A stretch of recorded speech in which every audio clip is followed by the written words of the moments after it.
noviembre, el presidente argentino Alberto Fernández anunció el acuerdo con Rusia para iniciar la vacunación en Argentina contra el coronavirus. Fernández prometió que la vacunación sería masiva, para lo que se comprometía a traer al país 20 millones de dosis en enero.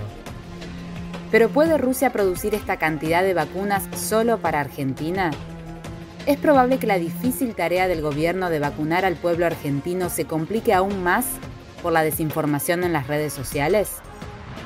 Hemos suscrito el contrato con el Fondo Soberano de la Federación Rusa, que nos garantiza la provisión de vacunas rusas para la Argentina.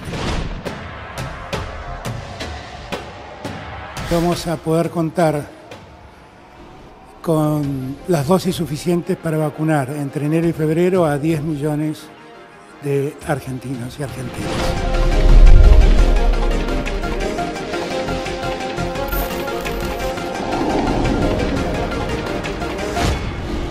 En un Zoom con periodistas argentinos, el director general del Fondo Estatal Ruso de Inversiones Directas, Kirill Mitriev, aseguró que es muy prematuro hablar del verano y, en cambio, consideró que la vacuna recién será suministrada en el primer trimestre del año que viene. Además, confirmó que Rusia producirá 3.5 millones de dosis por mes, comenzando en 2021, lejos de las dosis que necesita Alberto Fernández para su vacunación masiva. Son necesarias por personas 2 dosis en la mayoría de los estudios que se están haciendo. Argentina va a necesitar hacer un desarrollo muy grande de lo que es la campaña de vacunación.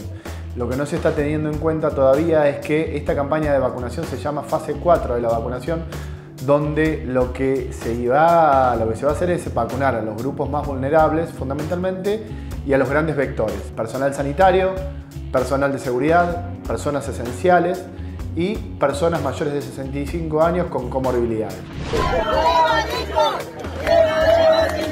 Miren las redes, sigan las redes.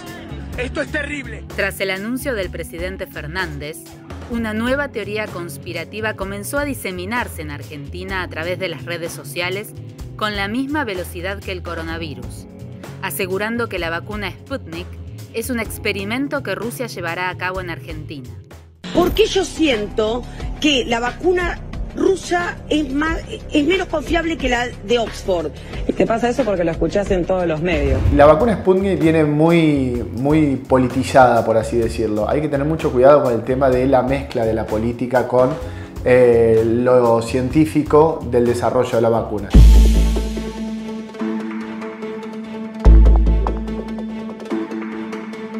Yo me daría la vacuna rusa, sí, la respuesta es sí. Hasta ahora esta vacuna no ha generado ninguna alerta en relación a los eventos adversos. La vacuna es una herramienta que va a ser importante para disminuir la mortalidad, la herramienta también va a ser para poder reactivar el país. Si la vacuna rusa no cumpliera los requisitos, no lo hubiéramos evaluado, pero no porque es rusa, es porque no cumple con los requisitos. Entonces no la vamos a dejar de evaluar porque es rusa. Para promover su aceptación, las celebridades y los medios tradicionales se han comprometido con la vacuna con el objetivo de combatir la desinformación. ¿Pero será esto suficiente para superar el escepticismo?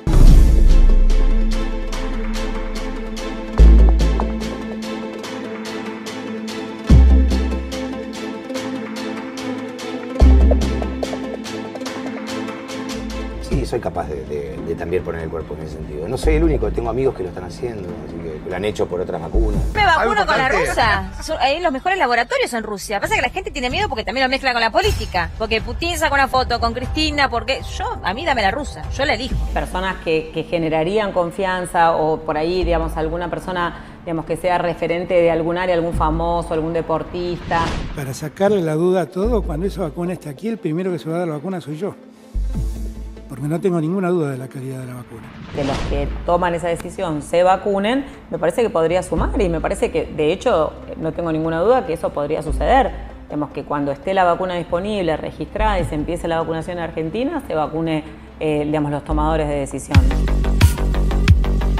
En una jugada imprudente, Argentina está celebrando una victoria antes que la pelota entre al arco. Si tengo miedo, sí, claro, creo que con la relajación que se está viviendo en la sociedad, sin estimular de vuelta las medidas de prevención que nosotros podemos obtener, tan sencillamente como el lavado de manos, el uso del tapabocas y la distancia, creo que vamos camino a un nuevo rebrote antes de lograr la tan ansiada inmunidad de rebaño que se va a lograr con la vacuna.